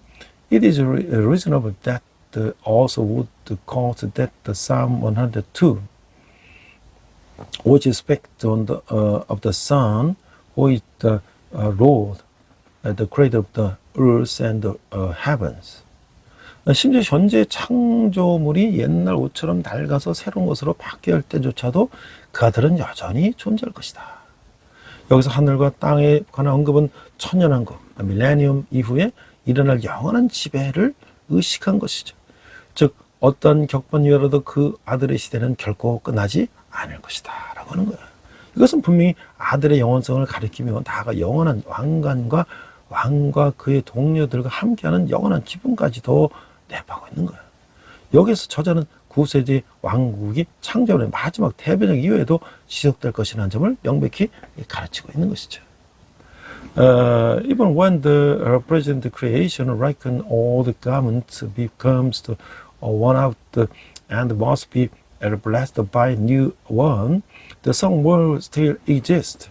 The reference here to heaven and the earth is in view of the eternal region that will take place after the millennium. That is, the sun's outer world never end, no matter what catastrophic peace may occur. This clearly refers to the eternity of the Son and further include the everlasting crown and the eternal joy with the King and his companions. Here the author clearly teaches that the Savior's kingdom will endure even after the final transformation of the creation. 13절 14절에 보니까 어느 때 천사장 누구에게 내가 네 원수로 네 발등상이 되게 하기까지 너는 내 옆에 앉아 있으라 하셨느냐. 모든 천사들은 섬기는 영으로서 구원받을 상속자들을 위하여 섬기라고 보내심이 아니냐. 자, 1장 13절 14절에서 이번에서 저자는 결정적인 구약성 인용을 통해서 이 서신 전체를 포괄하는 사상을 끌어내고 있는데요. 그 인용은 시편 110편으로부터 빌려온 것이죠. 저자는 후에 예수 그리스도의 멜기세덱 반열의 제사장직과 연관을 묘사할 때도 이 시편을 인용하고 있어요. 그는 이 시편의 1절을 인용함으로써 그의 원수들에게 대한 그의 최종 승리를 찬란하게 묘사하고 있다는 것이죠. 만약 그들이 영원한 왕자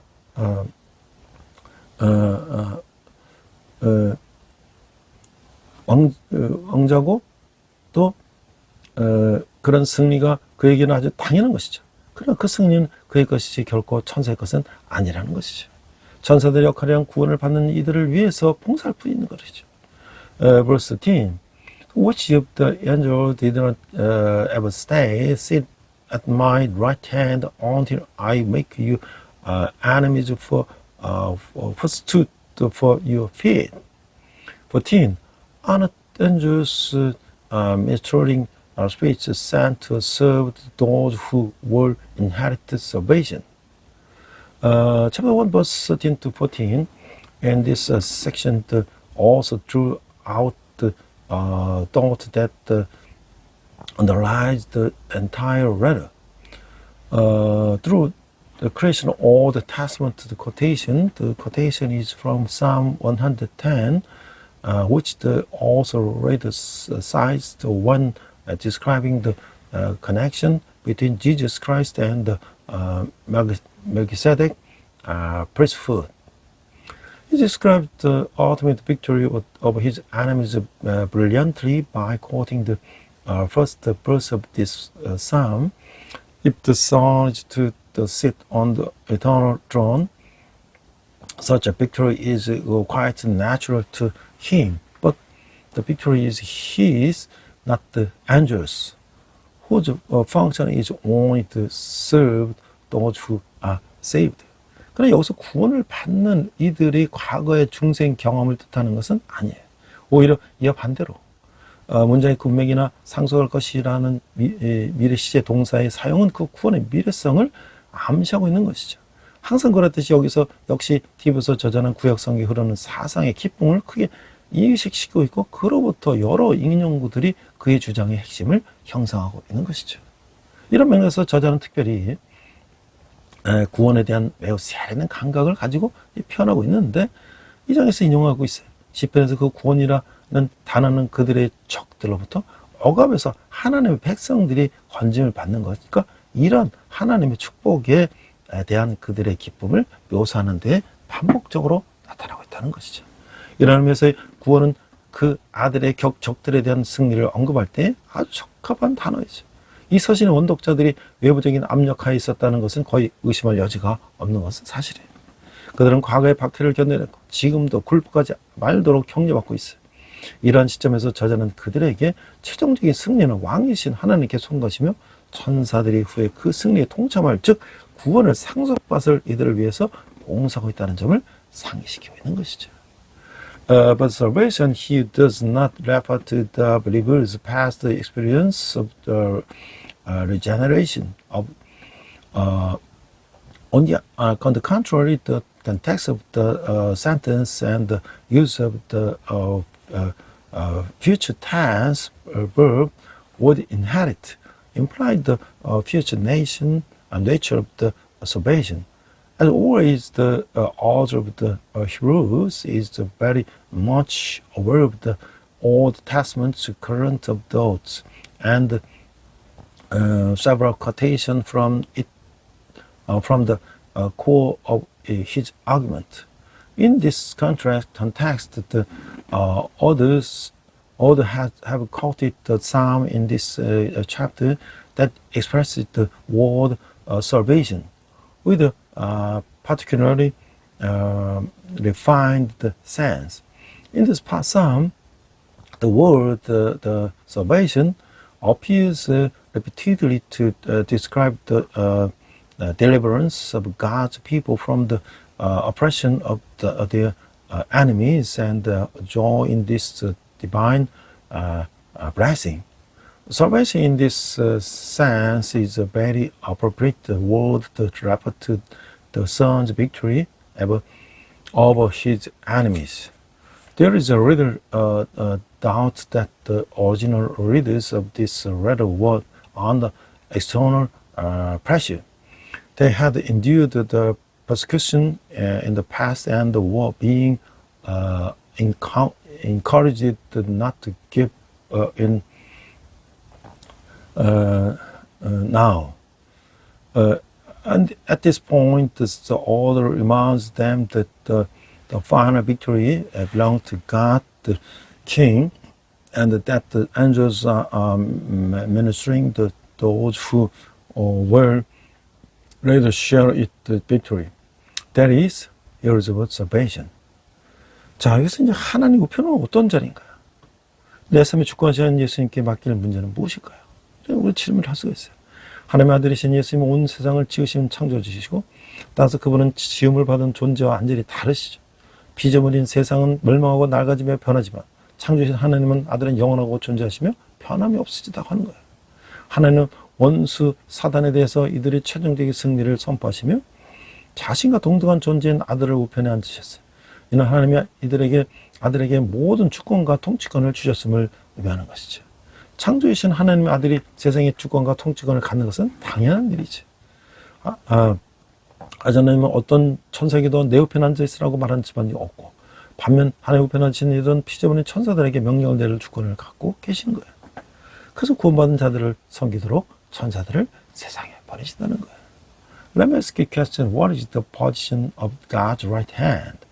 And next question is what is the problem that I should entrust to Jesus, the sovereign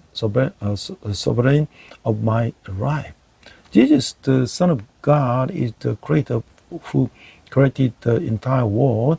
Therefore, he is completely different from the created beings. The created world perishes,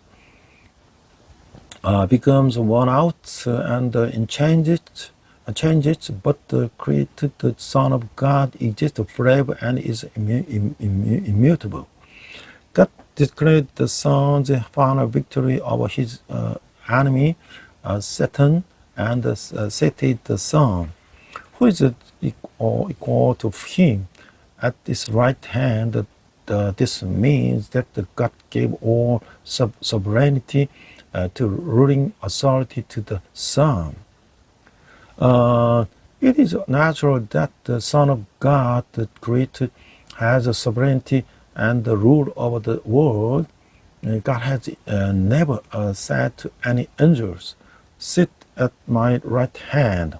On the other hand, the Son, who sits at the right hand of the God, has the sovereignty to command the angels, the creatures, and sends them into the world to serve those who are to be saved. 자, 이제 제가 하나님의 DNA라는 이런 이제 글을 보니까요, 예수 그리스도께서 우리에게 계시하는 창조자 하나님은 크고 높고 깊고 넓기가 한이 없는 분이시며, 거룩하심과 선하심과 아름다우심과 정의로우심에 있어서 아무 결함이 없고 완전하고 충만하신 분이다. 그래서 우리는 그분을 하늘에 계시다라고 고백하고 있어요. 하지만 그분은 또한 우리의 아빠이시고, 예수 그리스도 안에서 그분을 만나는 순간 우리는 그분의 사랑과 자비를 경험하게 된다. 그분은 마치 돌아오는 아버지의 뒷모습을 보고 나에게 화가 나신 줄 알고 두려워 무릎을 꿇었는데 아들을 향해 돌아서는 아버지 눈에 눈물이 그런 것을 보는 일과 다르지 않다고 하는 거예요. 그때 아들은 아빠라고 그러며 그 품 안에서 무너지는 것이죠. 아버지란 말은 하나님과 우리의 관계에 대한 은혜이지만 깊이 생각해 보면 그것은 은유 이상이라고 하는 거야. The God's DNA, the creator God revealed to us by Jesus Christ is undefinedly, infinitely great, high, deep, wide, and perfect, and full of holiness, God, goodness, beauty, and righteousness. That is why he confessed him as the in heaven. But he is also our Father. The moment we meet him in Jesus Christ, we experience his love and mercy. It is no different from seeing the back of my father who was turned away and thinking that he is angry with me, and then getting down on my knees in fear, and then seeing my father's eyes welling up with tears as he turns to his son. Then the son calls out the death and collapsed into his arms. The word of Father is a metaphor for our relationship with God. But if we think about it deeply, it is more than a metaphor. 자식은 아버지의 DNA를 물려받아요. 아버지의 기질과 체질과 정서가 유전되겠죠.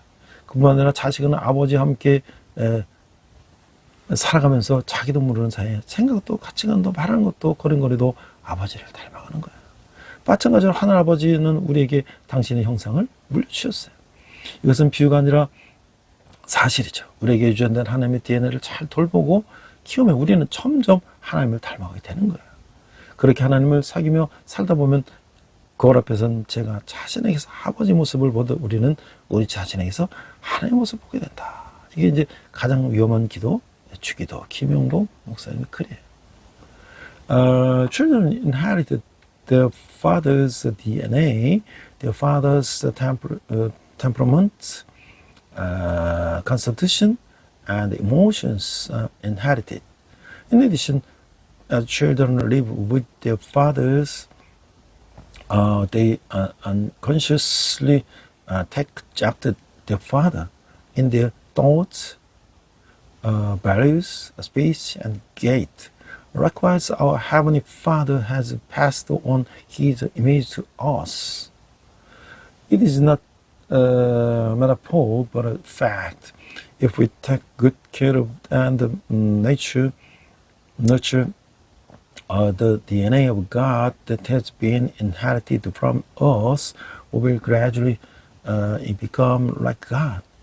As we live in fellowship with God in this way, just as I stand in front of my mirror and see my Father's image in myself, we will see God's image in ourselves. This is from Kim Young-bong, The Most Dangerous Prayer, The Lord's Prayer. 네, 기도하겠습니다. 하나님, 이 땅의 모든 것을 지으신 창조주 예수님, 하루가 다르게 변하는 세상에서 영원히 변하지 않으시는 주님만 의지하기를 원합니다. 제3의 주도권을 주님께 맡기오니 모든 영역에서 공평과 의로 온전히 다스리소서. 예수님 이름으로 기도합니다. 아멘. Let's pray. Great Jesus, who created all things in heaven and earth, and a world that the changes every days, I only want to rely on you, who never changes. I entrust the leadership of my life to you, Lord, so please rule over areas with the fairness and the justice. I pray in the name of Jesus. Amen. 시간 내게 있는 모든 것을 찬양하시면서 함께 헌금하시겠습니다.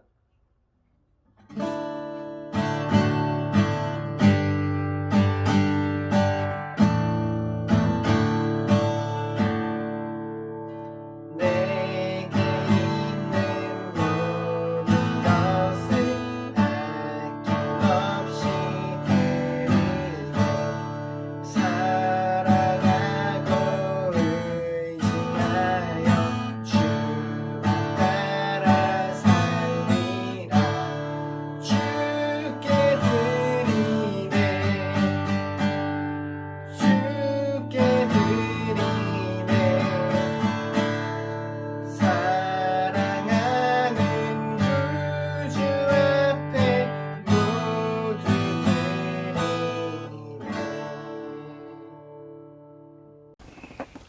네, 날씨가 굉장히 이제 비가 많이 오고요. 지난 7월 초에는 상당히 더웠는데 중순 오면서 굉장히 비가 많이 오고 여러 가지로 참으로 이제 물난리가 나는 어려운 상황이 있습니다. 저는 그럼에도 불구하고 우리 이제 학교는 방학해서 이제 우리 학생들은 다 자기 이제 공부도 하고 여행도 하고 또 자기 개인 생활도 하면서 지내는데 군대에 있는 형제들은 지금도 군대 국방임을 충실하고 있죠. 이 더운 여름에도 저는 또 13년째 지금 우리 형제들을 위해서 설교하러 또 군대에 가고 있습니다. 또 저는 또 지금 기독 실업인의 CBMC 활동을 하고 있는데요. 앞으로 저희 이제 청년 사역이 65세를 끝나면 저희 다음 넥스트 사역은 아마 기독 실업인의 사역이 되지 않을까 생각합니다. 여러분들이 이제 후원하신 한 달에 10,000원은 우리 청년들이 주님께 돌아오는데 귀하게 사용될 것입니다. 하나님 아버지, 저희가 주님의 받은 은혜에 감사해서 작은 예물을 주님께 드렸습니다. 이 예물 쓰는 곳마다 주님 영광이 나타나게 하시고 특별히 청년들이 주님께 돌아오는데 귀하게 사용되게 하여 주시옵소서. 지금은 우리 주 예수 그리스도의 은혜와 하나님 아버지의 극진하신 사랑과 성령님의 그만큼의 역사심에 우리 천사들이 흠모하는 우리 예수 그리스도를 우리 주로 삼고 또 우리가 예수 그리스도를 닮아가는 삶을 살기를 다짐하는 우리 예배드리는 모든 성도들이 열방의 백성들과 성교사님 특별히 북한에서 고통받는 북한 농포들이 지금도 영원토록 함께 하시기를 간절히 축원합니다. 아멘. 우리 함께 선한 은혜로 찬양하시면서 한 주간 승리하시기 바랍니다. 우리 이 시간 선한 능력으로 함께 찬양하시면서 결단의 시간 갖겠습니다.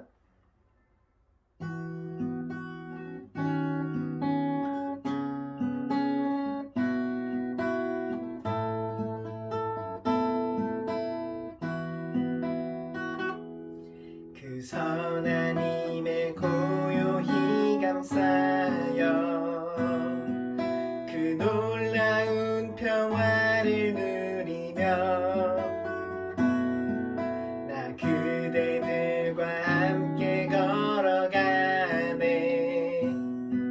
나 그대들과 하늘을 여네. 지나가 너무로 두매 날들이 무겁게 내 영혼 짓눌러도 오 주여 우릴 외면치 마시고 약속의 구원을 이루소서. 그 선한 힘이 우릴 감싸시니 믿음으로 일어날 일 기대하네. 주 언제나 우리와 함께 계셔 하루 또 하루가 늘 새로워. 주께서 밝히신 작은 촛불이 어둠을 헤치고 타오르네. 그 빛에 우리 모두 하나 되어 온 누리에 비추게 하소서. 그 선한 힘이 우릴 감싸시니 믿음으로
주님과 동행하시는 복된 한 주 되시길 축복합니다.